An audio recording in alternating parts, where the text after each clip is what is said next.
would have with our country. I didn't see Minister Todd there reassuring our Guyanese brothers and sisters. I didn't see the verbose, goodly bishop. Didn't see the honorable member Suzanne Rodriguez. Didn't see Ashni Singh. Didn't see the vice president.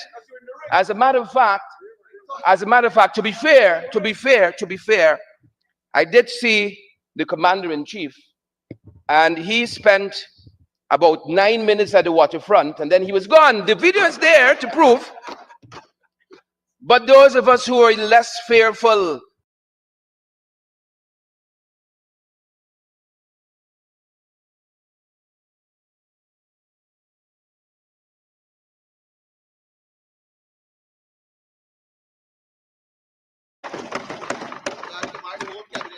I want to leave most of this retort and response to the Foreign Affairs Minister to my eminent colleague Amanzo Walton Desir, who I'm certain will deal with him.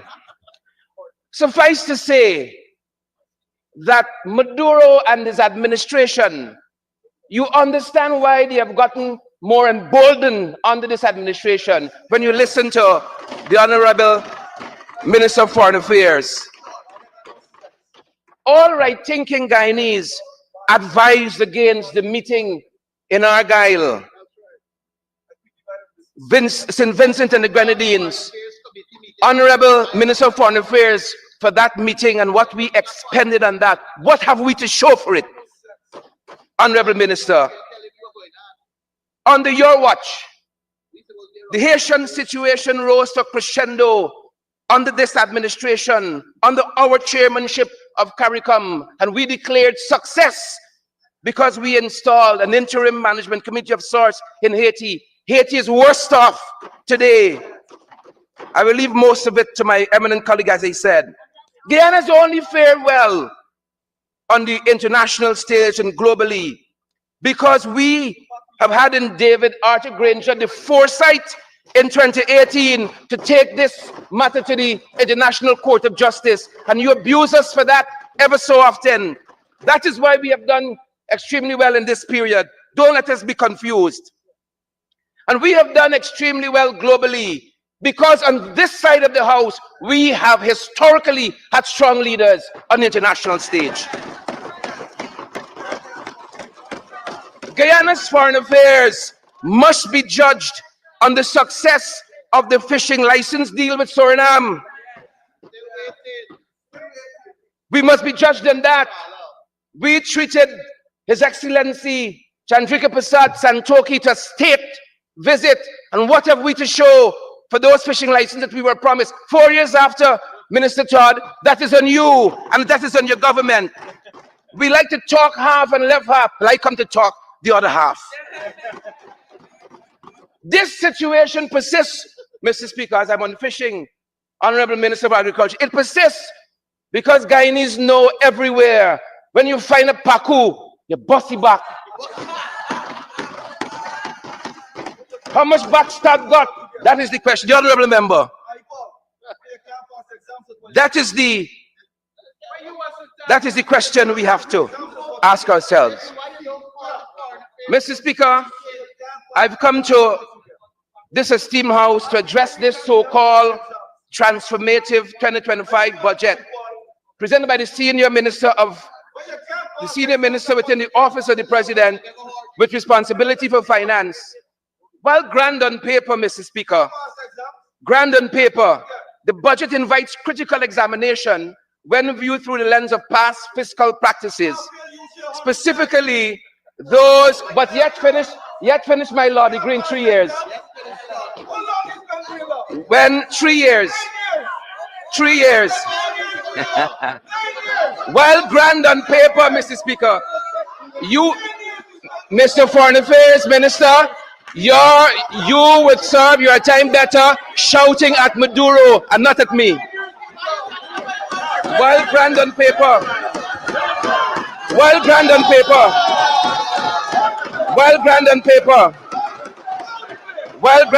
Honorable Member Mr. Duncan, I've stopped your clock, right? You'll get back your time. Please. Members, there is a standing order with respect to interruption, Honorable Member Todd. Honorable Member Todd, you had a chance to speak. And I want to caution members,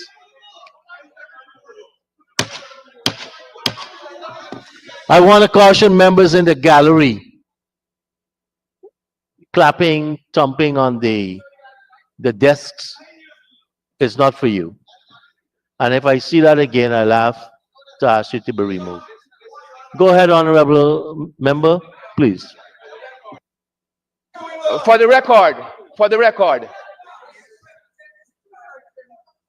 I studied communications at the undergraduate level, at the diploma level from 2015, from 2009 for 2 years, pursued law after that, studied for 3 years and passed, didn't fall out. Graduated from the law department of the University of Ghana in 2015. And I became student president in my first year at UG.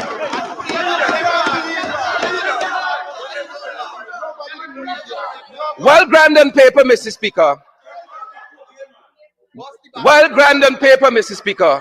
The 2025 budget invites critical examination when viewed through the lens of past fiscal practices, specifically those of budgets 2020 through 2024, and the lived experience of Guyanese.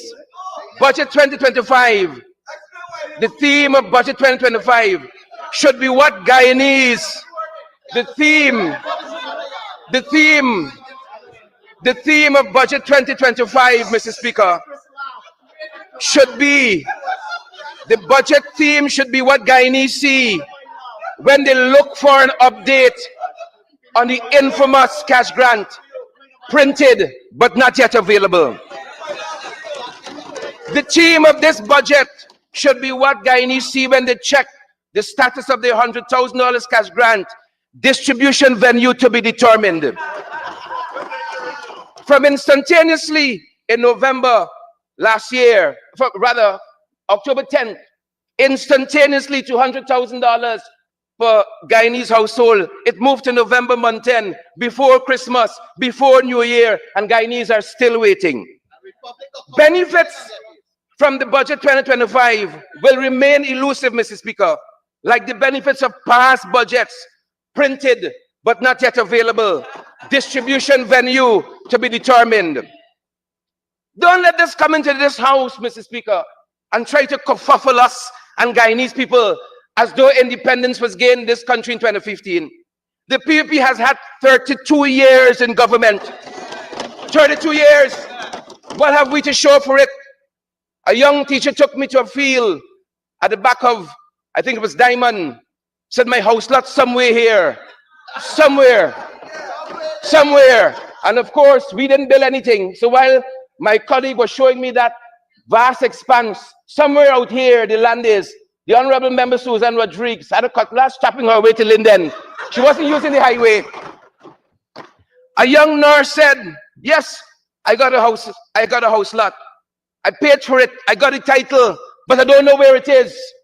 I've never been shown a map, a space where this house is, and that is replicated thousands of times in this country. Why? Because you want to come and preach in the National Assembly, we give out 6,000 house lots, but people never see them and don't have access to them.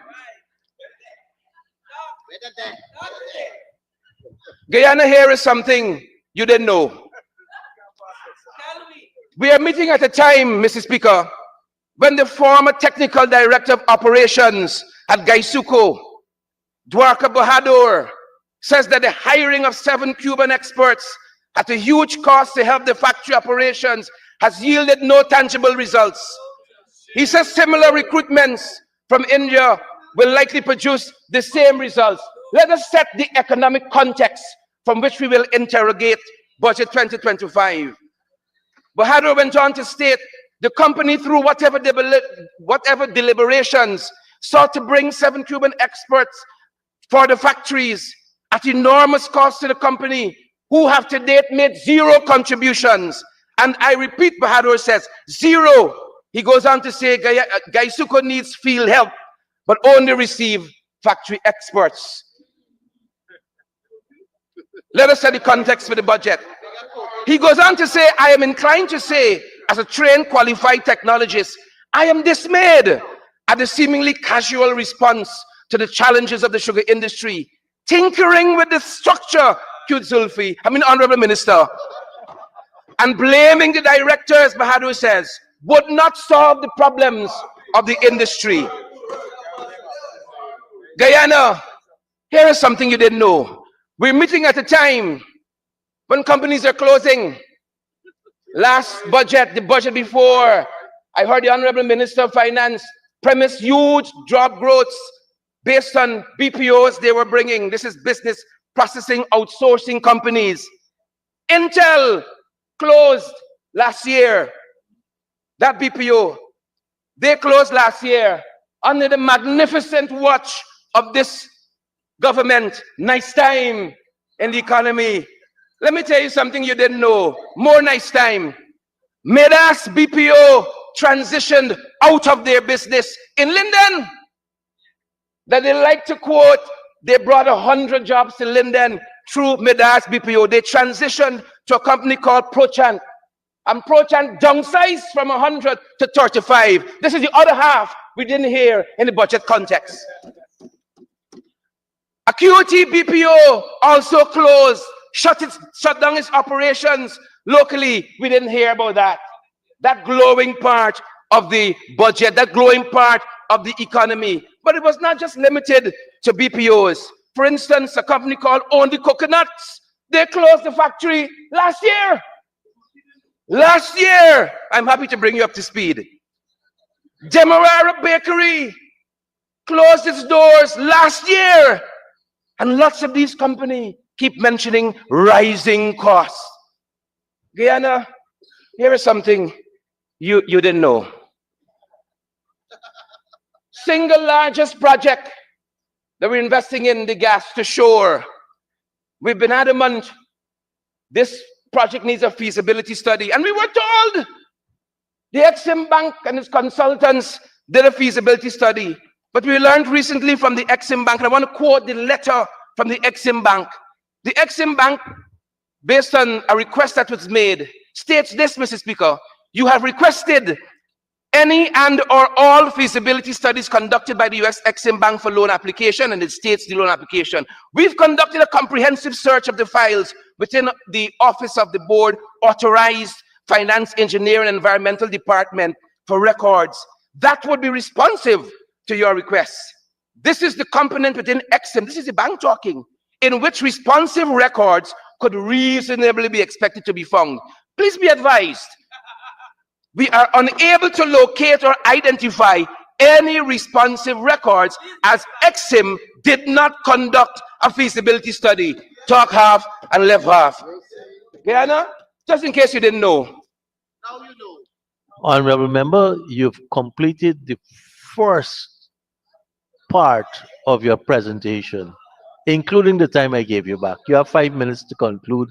Can someone so move? Mr. Speaker, I do move that the honourable member be given 5 minutes to conclude his presentation. Thank you, Honorable Member Jones. Honorable Member, you may continue in 5 minutes and conclude. Thank you very much, Mr. Speaker.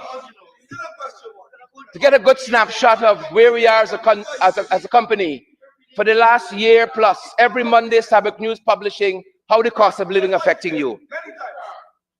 How the cost of living affecting Guyanese. $80 a pound of sugar has gone up to $240, has gone up to $300. Rice has gone from 2,010 kg baht to 2,800, right? And it has gone beyond that. They mentioned transportation costs has gone up.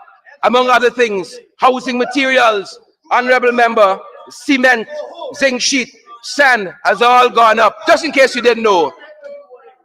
Pensioners like Venus Wright struggle with the high cost of living. Farmers like Ramlakan Bismuth lament $5,000 barely buys necessities. You got Natasha Williams, a single mother who says, I have to work 2 jobs to keep my children fed and in school. Housing for me is out of reach. Dennis Marshall, a fisherman, highlights the price of fuel gone up. Gloria Singh, a small shop owner, laments people just don't have the money to buy. Rajesh Narayan, a mechanic, says spare parts are so expensive now. And the list goes on and on and on and on and on, Mr. Speaker. And on and on. Here's something you didn't know, Minister Utad. Billions dedicated to housing and water, and yet we have no comprehensive spending details. We don't have that. Bureau of Statistics, $2 billion later, can't produce the census. Just in case you didn't know, Minister Todd. Fiscal deficit keeps increasing. Sugar has declined 21%. Income tax out of this world. No tax record. Exxon, Hex, and their counterparts, Sinuk, as well. The part-time job scheme just keeps going up. Why? It is signaling underemployment. The fishing sector, 1% growth. Gold mining sector, 0.5 growth. The government's diversification rhetoric is contradicted. Island gas is carrying everything else, and the non-oil sector keeps failing us, just in case you didn't know. As I conclude, Mr. Speaker, Budget 2025 is not a vision for progress. It is a missed opportunity. It prioritizes political agenda of the PPP over the practical needs of the Guyanese people. It is an election year budget, over-reliance on oil revenues, lack of transparency, inadequate measures to address poverty and inequity mar this budget, Mr. Speaker. It mars this budget.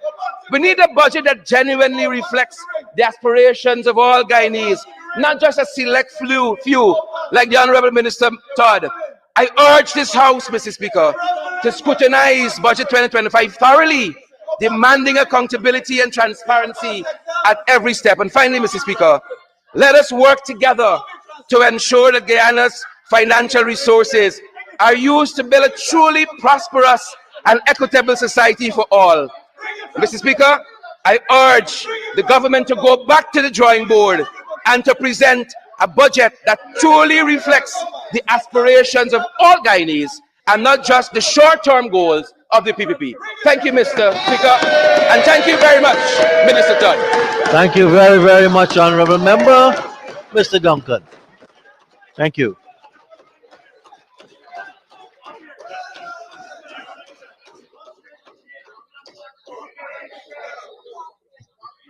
Honorable Minister in the Office of the Prime Minister, the Honorable Member, Mr. Kwame McCoy. You may proceed with your contribution, Minister.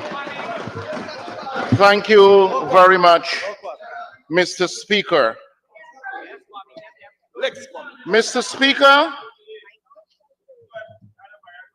I wished that the AFC had done a feasibility study on the stage they mounted at Parade Ground that collapsed.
Well, welcome back to our 2025 budget presentations and, of course, our discussions with our MPs after.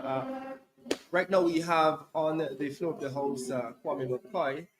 So we take that opportunity, we take Kwame's presentation as an opportunity for us to cut away from him and talk to MP Sher Duncan, who just finished his presentation, a very fiery presentation there on Budget 2025, in which I must say you caused quite a stir, and the speaker had to caution Minister Todd. I don't know what you did to Minister Minister Todd, but he seemed to take umbrage at something that you said, and we had lots of good things coming out of that.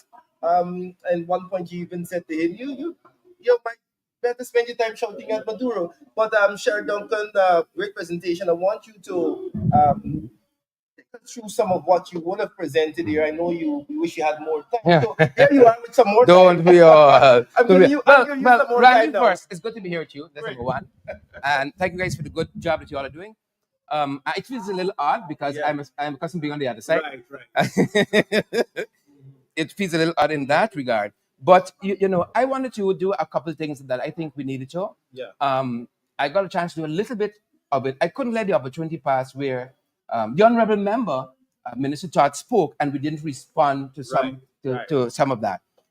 We're going to support the government largely as it concerns our territorial integrity. But clearly, there are some things that we could have done better Yeah. in terms of foreign affairs. But I really wanted to start for the records, laying out what the AFC is as a party, what our belief system is as a party, some of the things that we believe in. And I thought it was important because you have a better sense of my outlook on this budget, some things that we're very, very, very keen on. We have over the last 4 years, along with the parliamentary opposition, along with what we call it now, the joint opposition parties, Yes.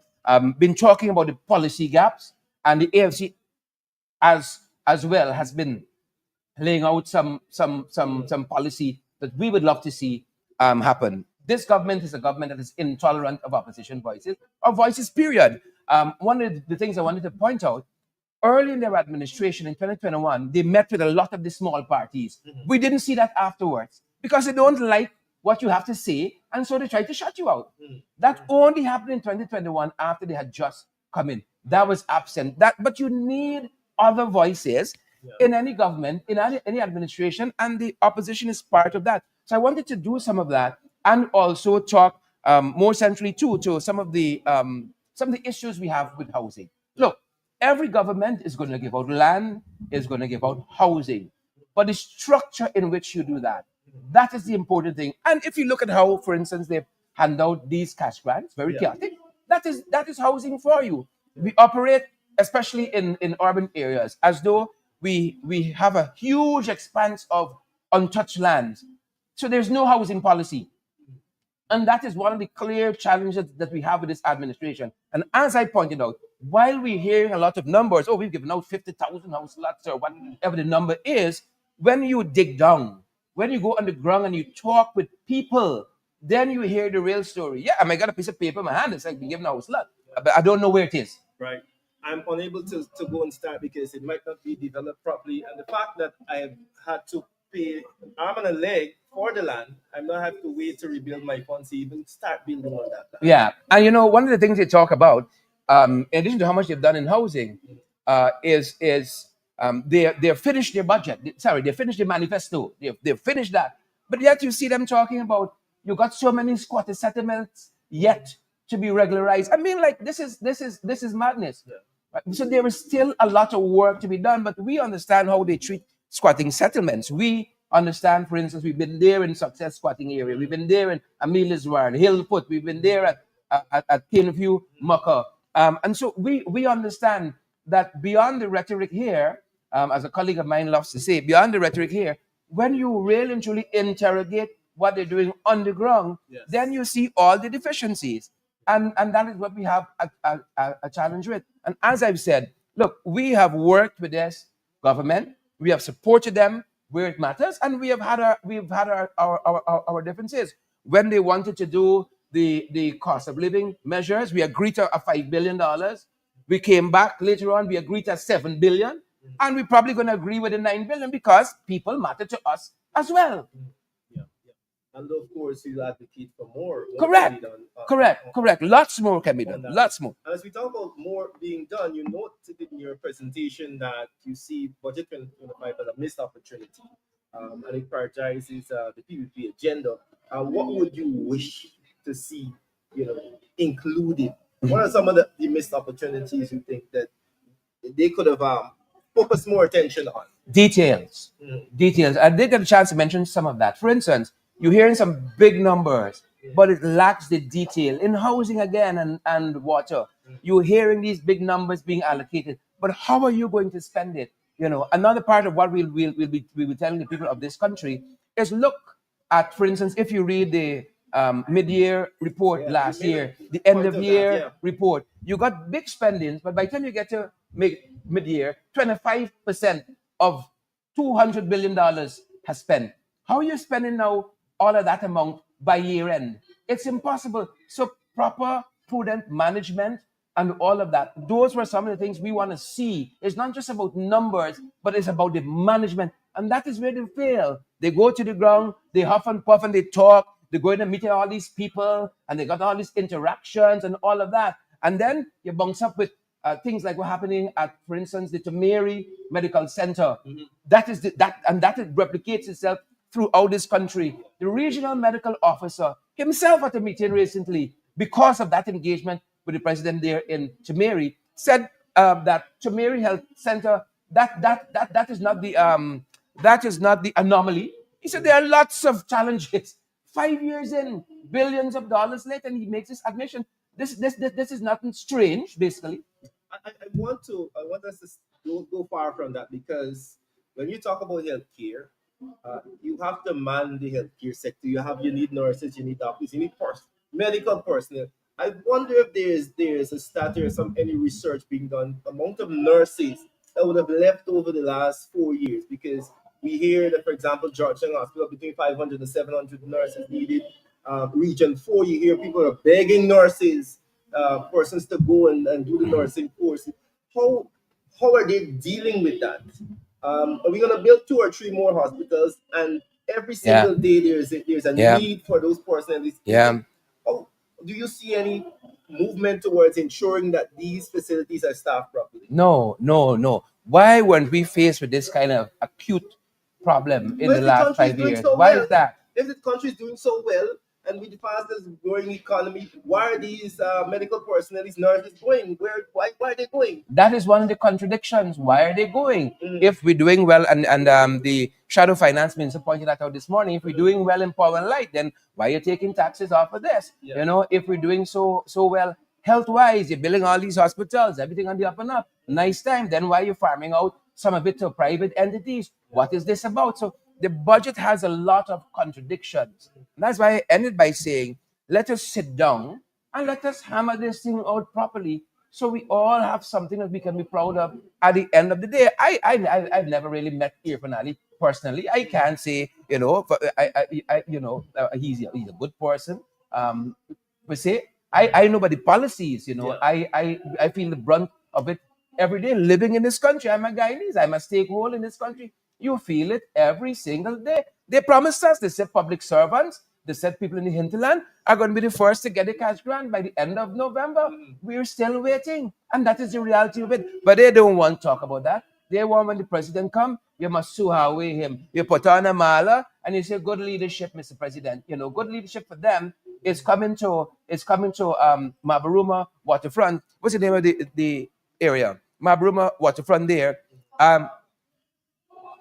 Kamaka, and for 8 minutes and trying to show leadership, and then you run up in the mountains with 40 soldiers and you say, I am a leader, but you're not really with the people and feeling their struggles. Much the same, if they're in all these communities, Randy, how they miss the Tamari Medical Center, how they missing all of these places.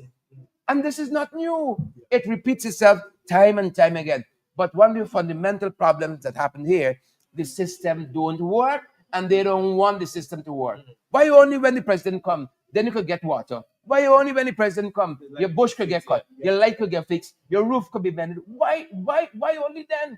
It is mind-boggling. And then when he leaves, status quo, gone back.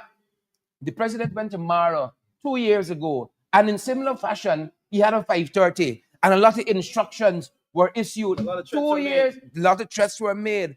2 years later, he goes back. Similar fashion, he has to be televised. He's got to be on social media. And then when he asks about updates on number of things, bridges and roads and all of that, nothing is done. He said pensioners should now get the pension in New Amsterdam. That was 2 years ago. Little to his bewilderment, he gone back. Nothing. The pensioners still got to go all the way out to New Amsterdam. That is replicated time and time again.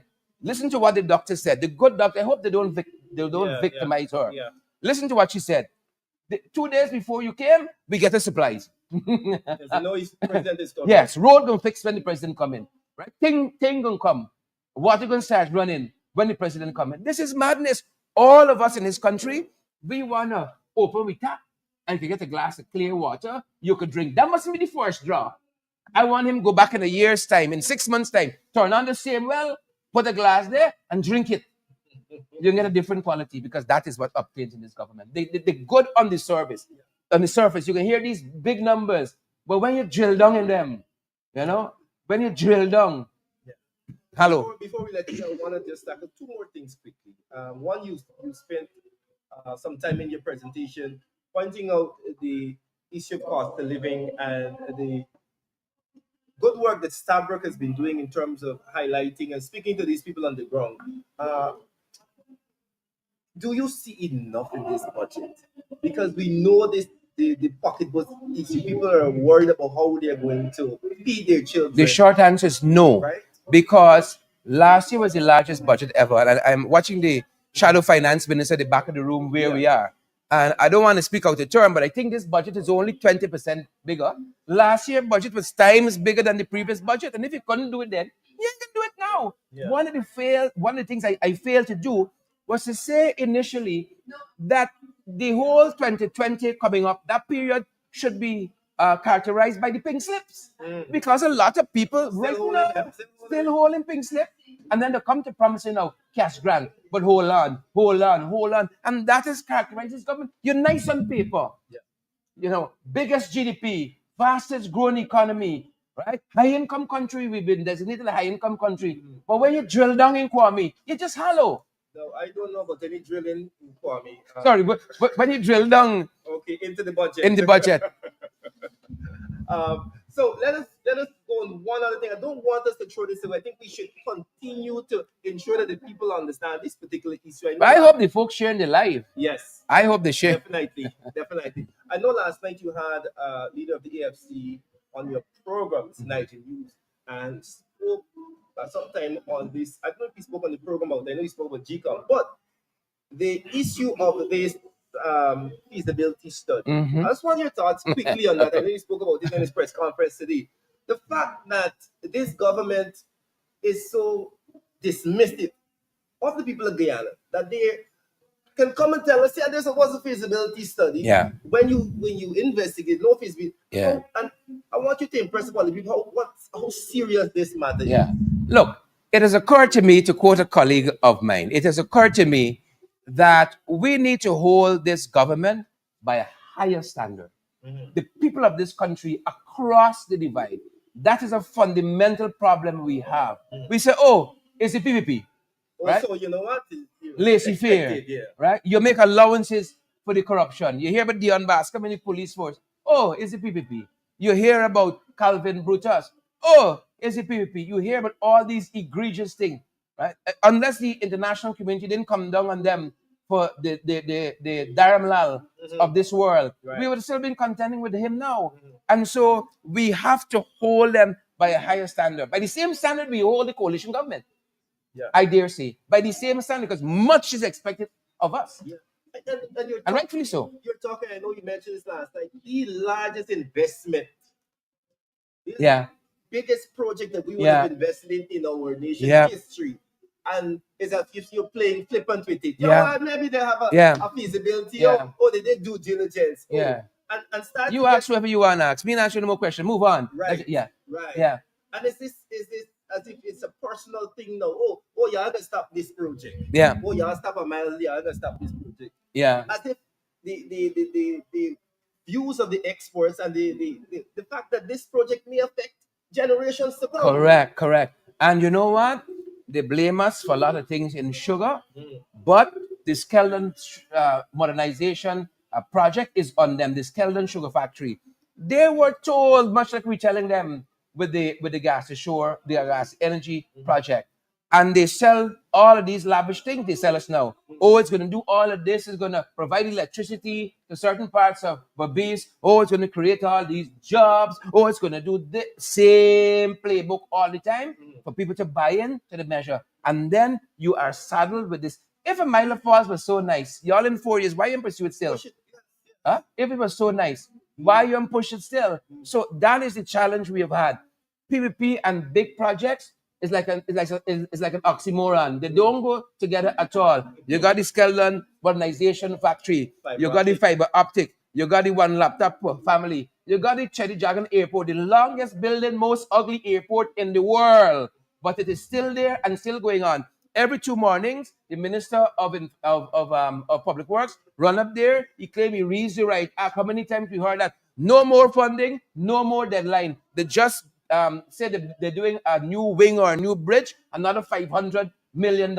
So much for leadership and so much for putting down your foot and reading the right act. That's what we hear every day. Right act being read over and over and over and over and over, but no results for it. No real consequences. Oh, for sure. Yeah, it's 4 years, for example, for this sports hall. 4 years. My Lord. And then the fighting you when you ask why bring a bucket seats for all this for all this money here. Once that is happening in the gymnasium, leaking, the culture center leaking, And children drowning too. Right, Children drowning too. So, I term it as a parade of incompetence. But MP Sherna, thank you very much for your presentation. Thank you, and Randy, your for the work you all are doing. contribution. Yeah, man. And so Thank you. we'll continue here. I think Kwame is still on the floor. I should be wrapping up anytime soon. I don't think you're missing anything. But we'll go to him. Since he is still on the floor, and I have you here. Let's jump into one more issue. No jump. One more issue here. We and as we are on that big infrastructure project, we note, and I know my friend Francis Bailey. Known him for a while now. Very talented guy. Minister of Public Works. Francis is the de facto Minister of Public Works. He's been doing a lot of inspections. Yes. Inspector General. He's been going on, and the thing is, though, his videos highlight a very serious problem that we have, and you've been highlighting it as well in your program. These projects, for example, on the side of UG, there when a week after they had a big hole in the road. Yeah. Drive Heroes Highway. Right. Drive Heroes Highway, we can get when the black box. We can get the black box yet, but Drive Heroes Highway, the highway is fastly deteriorating and you can't miss it. Right? I see they've been doing some. Irfan is going to tell you it's a technological wonder. Is simulated waves, right? It's deteriorating now. I've always heard that concrete roads are much more sturdy, but I see now they're laying over asphalt on the concrete road because of all of the holes and so on. This is madness.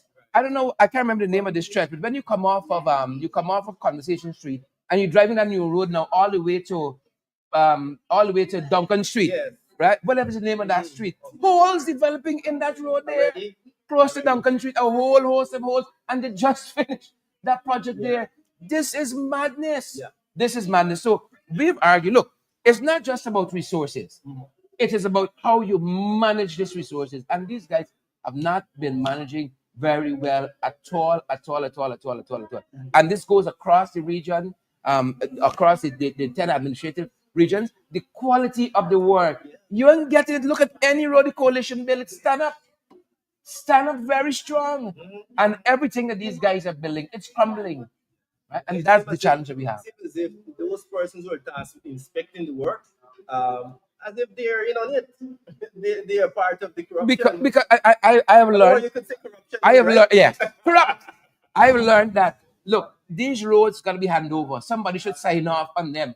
How all of these things passing, master, with that person, and you're just hearing, oh, we found a couple of people and we fired them, but you never hear a name. Look on Aubrey Barker Road, how many poles fell down. We hear the blacklist somebody, but we can't get a name, we can't get a company, right? Because that's probably somebody close to them, and this person may have to get a project in the future. Yeah. And we were talking with and Randy, as you mentioned, as we were on construction, you have never seen this for our administration, for people who didn't have a lot of resources when they came into government, and you can point to the previous administration, perhaps of the PNC in government, where ministers suddenly got some big sprawling mansions. One minister in Region 3, they say he got golf cart to drive around his house. One minister in Region 6, they say he brought in foreign artists when his child was getting married and built a big, sprawling, lavish mansion, right? They said in his compound is so big to get around, he got a gas station in his compound. This is where these people get his money from. Where they get his money from all of a sudden. In addition to that, we know that there are ministers in this government that suddenly got 3, 4, 5 apartment buildings. That's the latest fad. So they're buying up some of these houses when they do manage to build a couple houses, or just buying land because they're in, and then developing apartment buildings and all of that. This is what they're using the Guyanese people money for. Sure, we have a president. We have ministers in this government who are part of the previous iteration, who have been charged with selling lands on lower than market price. Yeah, and you know what? It's not just being charged, Randy. That is the first part, because so they just continuing where they left off. We learned from the great Fort Burnham that charge not a proven offense, but the court said there were matters to be tried. It was not just willy-nilly charges. There were significant matters, and that these cases should move forward. We're talking about Ashley Singh and Blassington. We're talking about I know for certain Irfan Ali. He was one of them. And others in this government, land, undervalued land, and a whole manner of things. And what we saw when they came in, charges just dropped.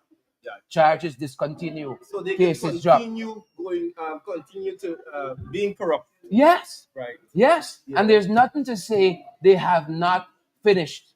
They have finished their nefarious ways. You could look at the houses and people in this country. We got a small country, right? We got a small country. About 20 of us here, 30 of us right now from the American Embassy waiting for an interview. But for the rest of us, it's a small country, Randy.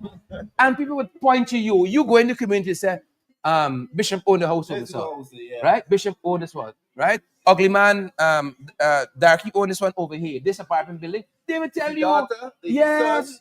Who own what in Pleasant? Yes, they will tell you that. People know what is happening. So the officials at the GWI, who recently finished a sprawling mansion in a Perseverance area there. People know these things. People know who buy helicopter, who got jet boat, who got Lamborghini, who bringing in limousine, Hummer. People know these things. But you and I, he's a public servant, so catching with tail. Normal salary, Yeah, but they're selling phone cards. People got $1 billion. They're selling phone card, and as one person said, in the case of another then minister of housing who had bought up a lot of Kaisuko land in Lenora very cheaply, who asked about his newfound wealth, said, "Oh, he had saved. He saved this money. Yeah. Or you get a wedding gift. Yeah.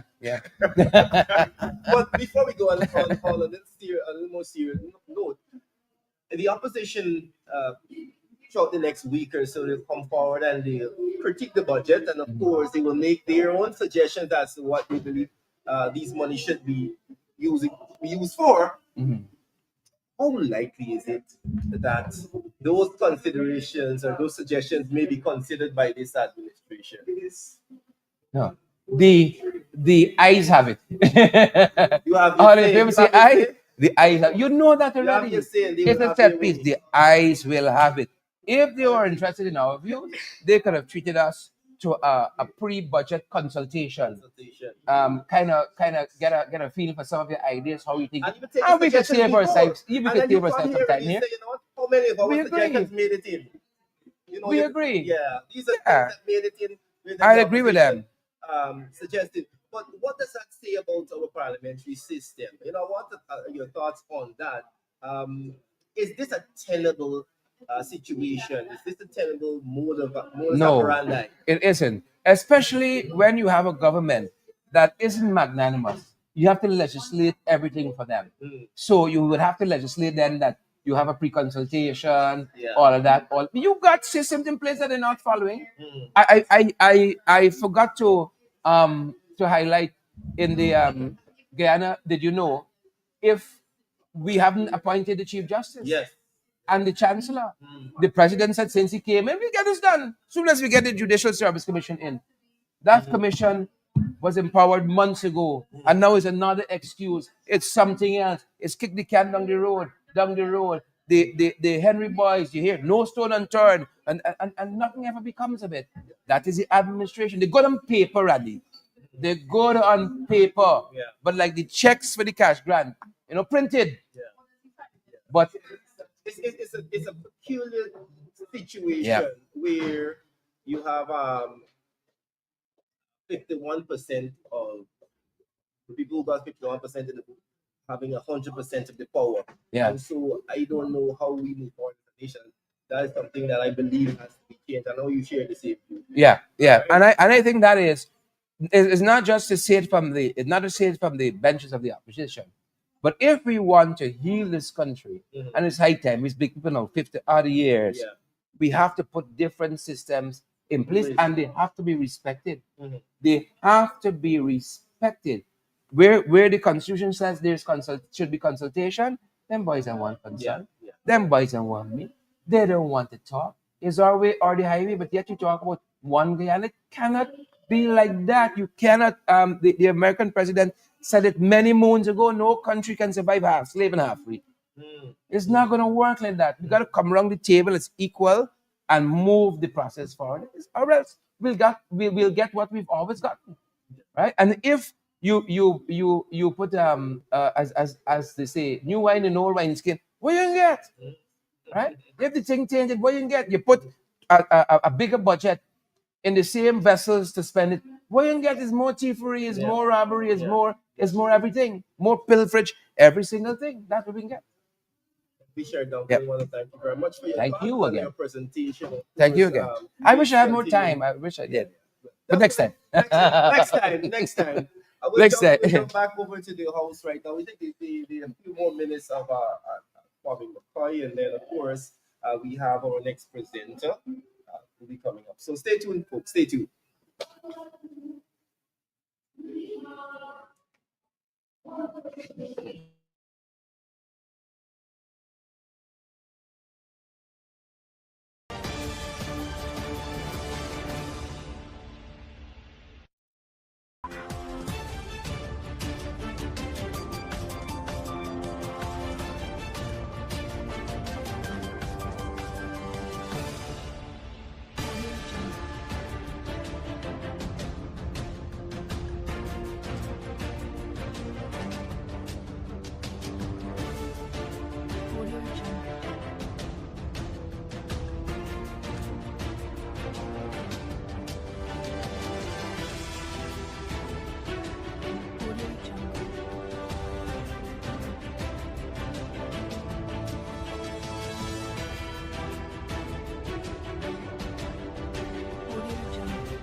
A far cry from the days when your cardboard images, the cutout cardboard images of your leaders, stand in for real engagement.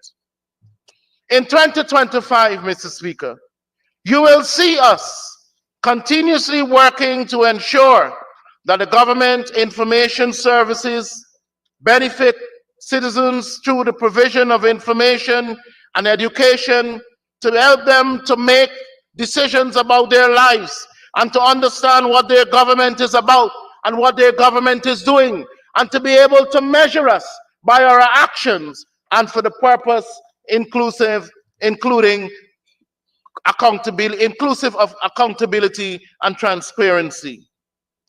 Over the past 4 years, we have retooled the state media apparatus and rebuilt the human capacities to ensure robust professional service to our people.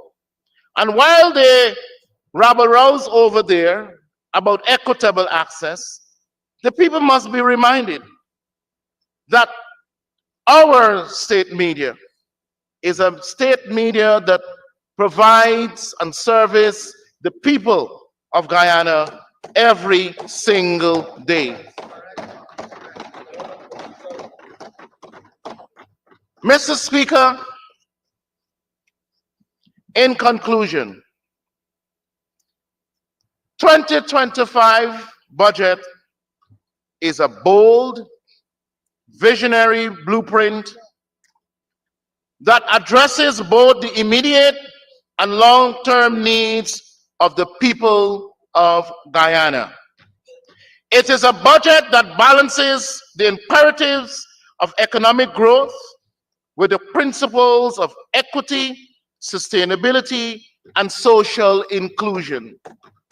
Under the leadership and the leadership of our president and the People's Progressive Party civic government, this budget exemplifies a government committed not merely to the superficialities of development, but to the deep, lasting transformation of our nation, ensuring that all Guyanese can share in the prosperity that we all are building for our future.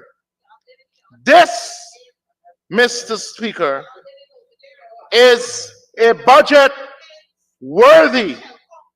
This budget is worthy of our support as it continues a program of development, of transformation, and prosperity for the people of Guyana.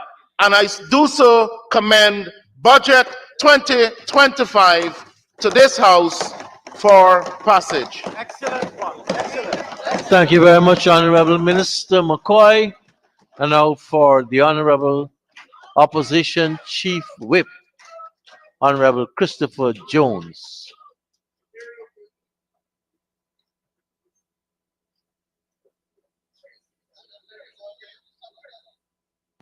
Honorable Comrade Member, Speaker, you thank may you. start. Comrade Speaker, the Guyanese people are happy that Budget 2025 has been presented. However, they are not happy because it's the largest budget in our history. They are not happy because of the grand theme, a secure, prosperous, and sustainable Guyana. The Guyanese people are happy, Comrade Speaker, because this is the last budget of the PPP administration in office, and it will be out for a very long time. Comrade Speaker, the PPP's record of withdrawals. Mr. Speaker, over the past 4 years, the PPP has treated the Parliament of Guyana as an ATM. They have made 20 withdrawals, 6 budgets, and 14 supplementaries allocation, totaling over 4.9 trillion Guyana dollars. This enormous spending has left the Guyanese people asking, what has changed for us? Each year, we are told this is our year and that every budget is the people's budget. Yet, Comrade Speaker, the promises in these budgets are nothing more than a fleeting illusion, visions that will never be attained under the People's Progressive Party civic. Sir, for some reason, Over the successive years of the People's Progressive Party Civic in office, the public servants are always left behind. Comrade Speaker, if you compare the APNU AFC's 4 years in office without oil revenues to the PPP's 5 years with oil, the difference is clear. Under the APNU AFC, public servants receive a total wage increase of 77%. Under the PPP, which access trillions in oil revenues, public servants receive just 35%. Typical greed from the PPP government. Big budgets, but small increases for the people who keep this country running. Comrade Speaker, if we ask the average Guyanese citizen, or if we ask the average Guyanese citizens, have your lives improved? With these large budgets and oil revenue, the answer will be a resounding no. The cost of living is unbearable. Access to clean water inconsistent. Roads and bridges are poorly constructed. Health centers lack medication. Electricity blackouts are frequent. But Speaker, the abundance of water, the people of this country are thirsty. Mr. Speaker, the Honorable Minister of Water and Housing spoke glowingly just a few minutes ago of portable water, wells, and treatment plants. And the Guyanese people now have access to portable water, according to the Honorable Minister. But, sir, the Honorable Minister could not have been speaking about the 592. The Honorable Minister could not have been speaking about the Cooperative Republic of Guyana. Comrade Speaker, on Friday, the 17th of February, the very day that Budget 2025 was being read, on 94.1 morning program Jumpstart, a woman called in from Westminster, Parfait Harmony, complaining that for weeks, Parfait Harmony has been without potable water. Comrade Speaker,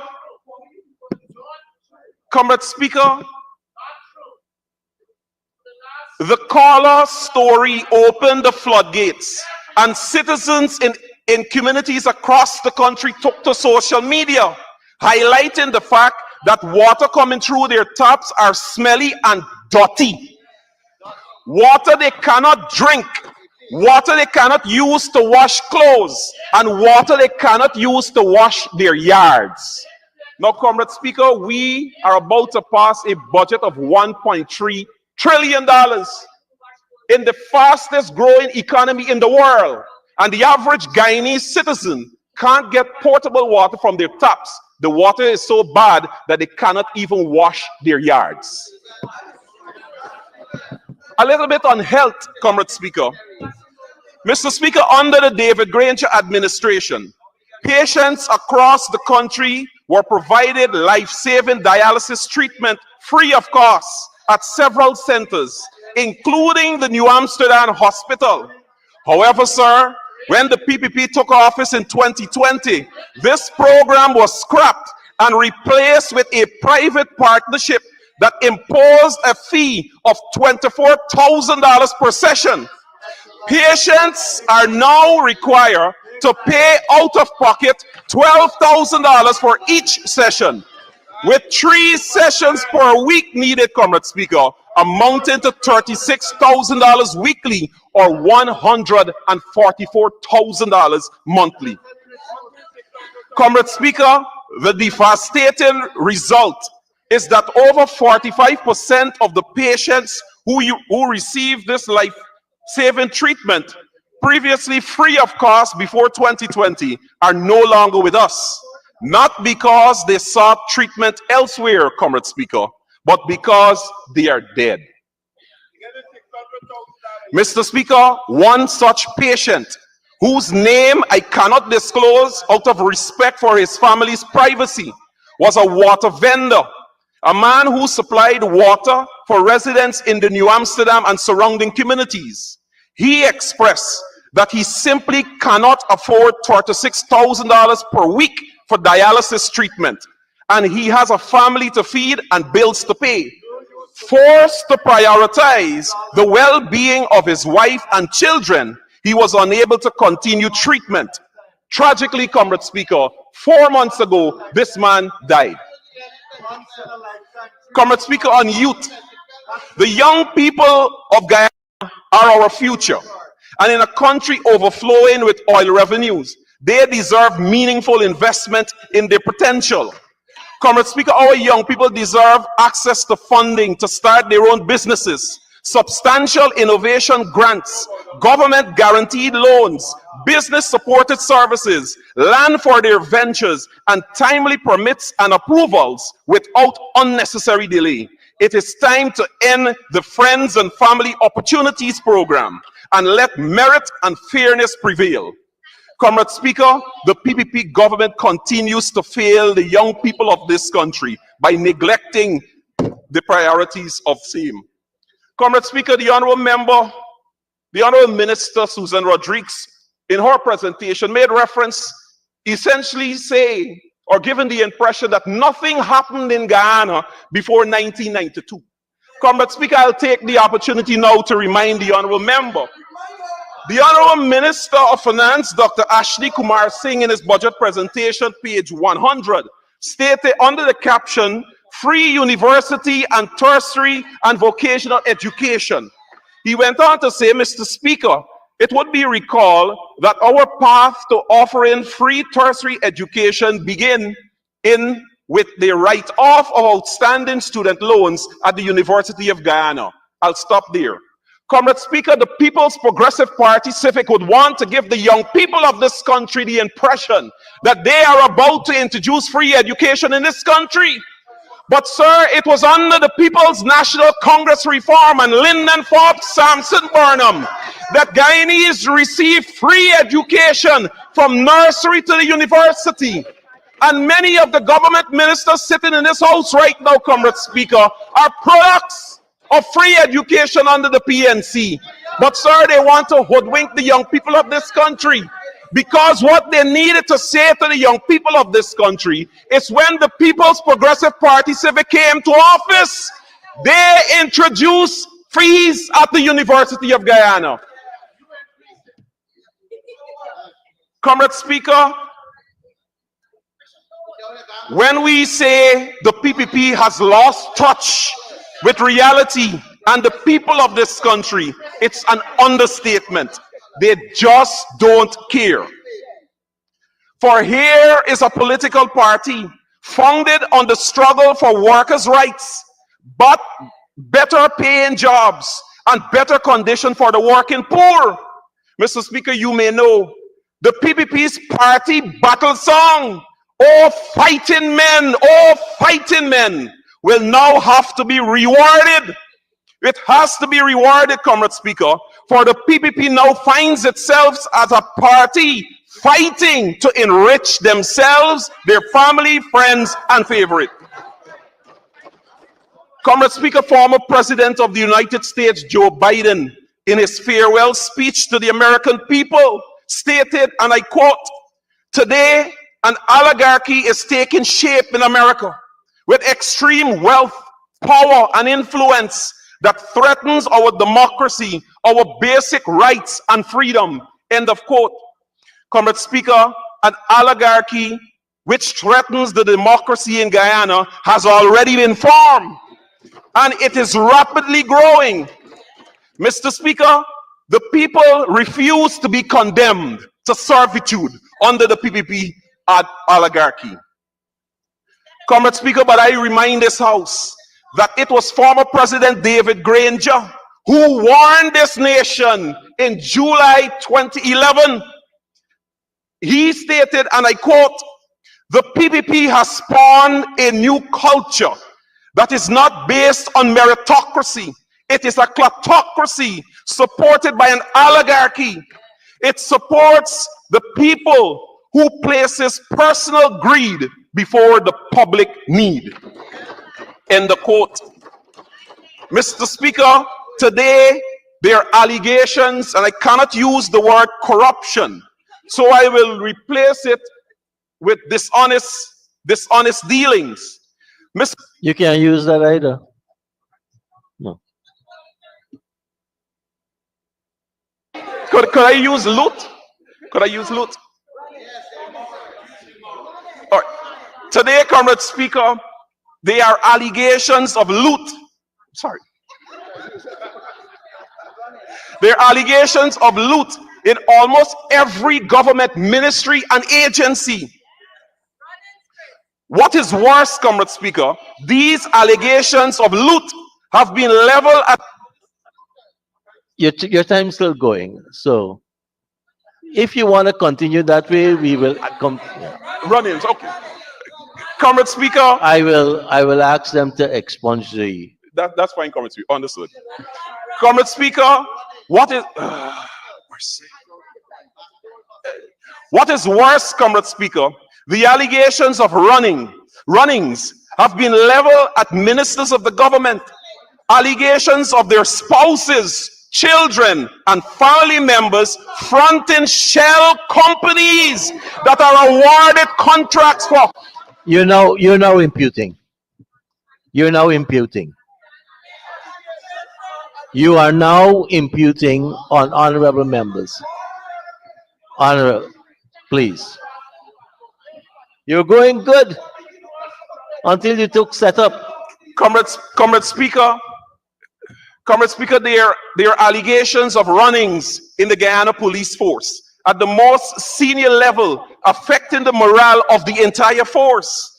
But there's a saying, Comrade Speaker, the snake rots at the head. In 2011, Comrade Speaker, the international news outfit Vice News reported allegations of runnings involving Vice President Bharat Jagdeo.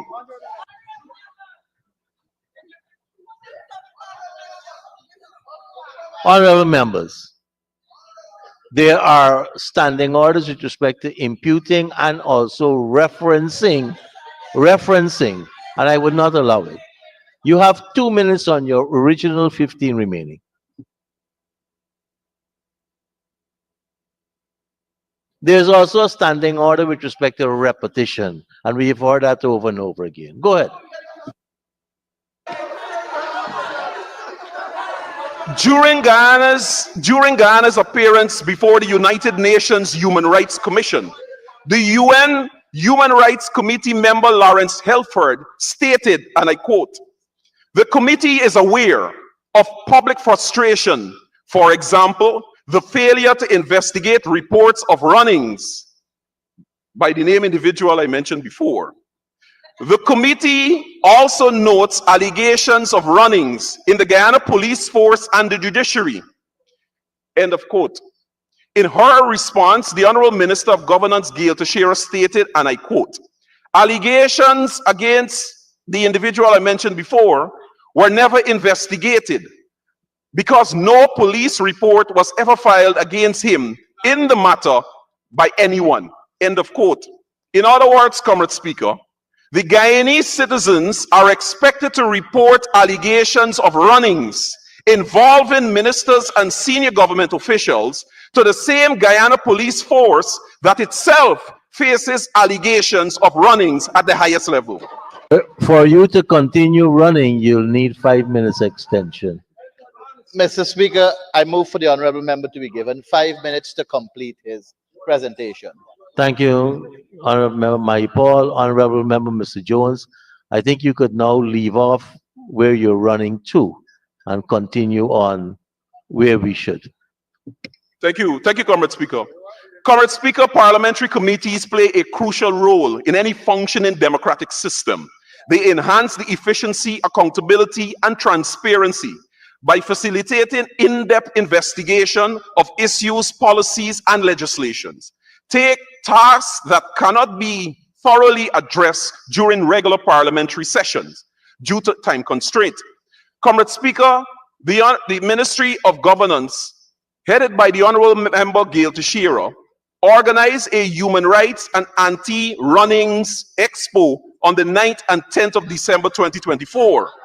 The minister stated, and I quote, "We are trying to create resilient institutions that have the capacity and the competency to reduce runnings, to not only prevent and reduce it, but to also uncover it and prosecute it. End of quote. One such committee, Comrade Speaker, that plays a critical role in this regard is the Public Accounts Committee of the Parliament of Guyana. The committee examines the accounts detailing the appropriation of funds granted by the National Assembly for public expenditure, as well as accounts referred to it by the Assembly alongside the Auditor General's report. Comrade Speaker, the Honorable Member Gail Teixeira, a member of the Public Accounts Committee, has overseen the decline under the HARP PPPC administration. Over the past 4 years, these are the meetings of the PAC. In 2021, the Public Accounts Committee of the Parliament met 25 times. In 2022, it met 21 times. In 2023, only 11 times. And by 2024, the number dropped to just 9 meetings for the entire year. This, Comrade Speaker, is as a result of a resolution piloted by the Honorable Member Gail Teixeira and passed by a 1-seat majority. Nothing better can be said of the other committees of Parliament, Comrade Speaker. In my budget speech in 2024, under the caption governance, I highlighted the highly egregious situation with the committees headed by members of the government. Comrade Speaker, nothing has changed, and which flies in the face of Article 13 of the Constitution. Comrade Speaker, during the 2020 elections campaign, the PPP frequently emphasized the importance of constitution reform. In their manifesto, they promise, and I quote, "We will ensure that the Committee on Constitution Reform advances its work through nationwide consultation, following the model used in the past, comprising half the members of the civil society and equal representation from government and opposition." Comrade Speaker, this committee is headed by or chaired by the Honorable Attorney General Anin Andalal. In 2023, this committee never met, never held a single meeting. And in 2024, after I highlighted this fact, the committee met once. Comrade Speaker, quickly on foreign relations. My God, mercy. I'll close with foreign relations, Comrade Speaker. We saw, Comrade Speaker, the continued aggression from Venezuela and its baseless claims to 2/3 of Guyana's territory, the buildup of Venezuelan troops along the western border, the building of a bridge from mainland Venezuela to Ancoco Island, the changes made to Venezuela's map to reflect Guyana's territory as part of Venezuela, and the recently naming of a Venezuelan army general as governor of the Essequibo region. The Foreign Relations Committee, Comrade Speaker, for the year 2024 held only 1 meeting, Comrade Speaker. And sir, it should be noted that the chairmanship of which the Honorable Minister Utad is chair expired last year, and that committee should be chaired now by the opposition. We await that meeting. Comrade Speaker, in closing, according to the standing orders, the Parliamentary Oversight Committee on Security Sector, which shall have responsibility for the examining of policies, administration, and entities in the security sector, namely the disciplined forces, Comrade Speaker, influx of migrants, adding more challenges to the law enforcement authorities, coupled with high crime rate, the importance of the committee's meeting is crucial. Comrade Speaker, this committee is headed by the Honorable Prime Minister, retired Brigadier Mark Phillips. Meetings held by this committee, Comrade Speaker, in 2021, 0. In 2022, 0. In 2023, 0. And 2024, 0. Comrade Speaker, Budget 2024 is not a budget for the people.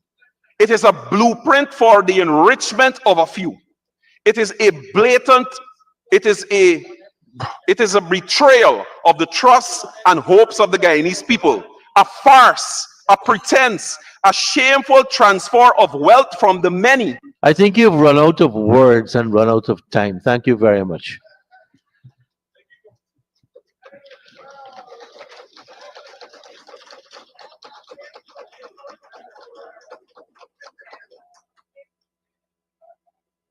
And now for the Honorable Parliamentary Secretary, the Honorable Member, Ms. Sarah Brown.